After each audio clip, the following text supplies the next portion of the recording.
The first thing I noticed wasn't the flowers or the music. It was the way everyone looked at me, like I was a stain on silk. The wedding hall shimmered with gold and glass, chandeliers bleeding light over people who had never known hunger. I sat in the back, alone.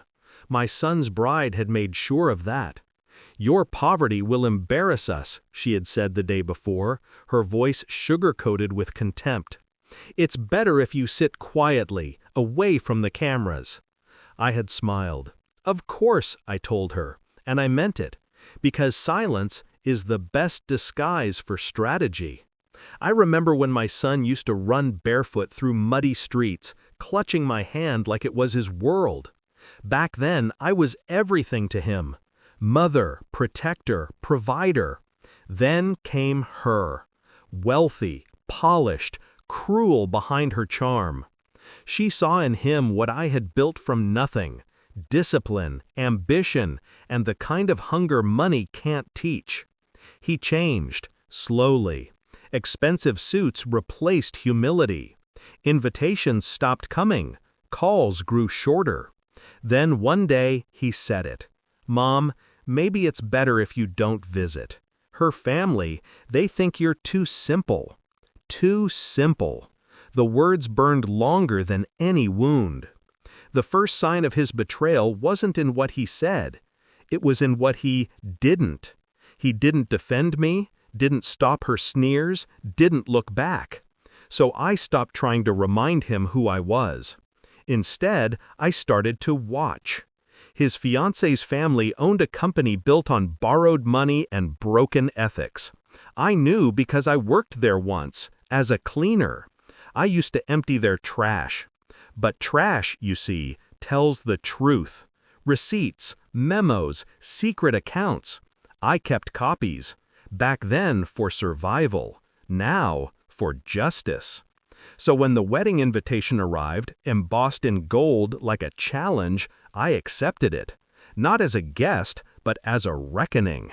They wanted me to sit at the back? Fine. The back has the best view of the stage. That day I wore my oldest sari, frayed but clean. Every thread reminded me of what I'd survived. The stairs didn't touch me. I'd been invisible for years. It was my strength now. Then, as the ceremony began, a man in a charcoal suit approached me. Older, confident, the kind of man who didn't ask for permission to sit. He leaned close. "Act like you're with me." His tone wasn't kind. It was direct. I didn't argue. I turned to look at him properly, and recognition struck. He was one of the major investors in her father's company. The same company I had proof against. When my son saw us together, his face drained of color. He knew exactly who that man was, and he knew what it meant. I let him stew in that realization.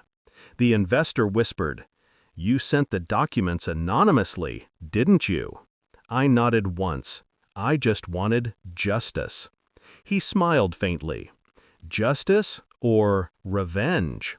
Sometimes," I said, "they're the same thing." The ceremony stumbled forward. The bride's father kept checking his phone, his smile cracking with every message. The investor stood, excused himself politely, and made a call. By the time the vows ended, whispers had spread through the room like smoke. Bank accounts frozen, contracts canceled, investigations launched. And my son, the one who once looked down on me, was standing helpless beside his trembling bride, watching her father collapse under the weight of truth. I didn't move, didn't smile, didn't gloat. I just sipped my water and waited until my son's eyes finally found me in the crowd. He looked shattered, ashamed.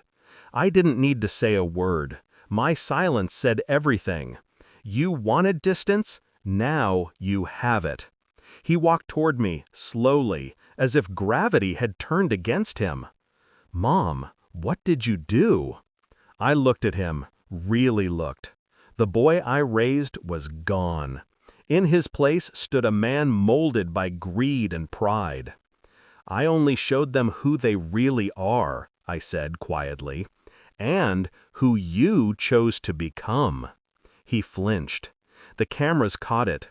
The perfect image of a son breaking beside the mother he'd abandoned. When I left, the music had stopped.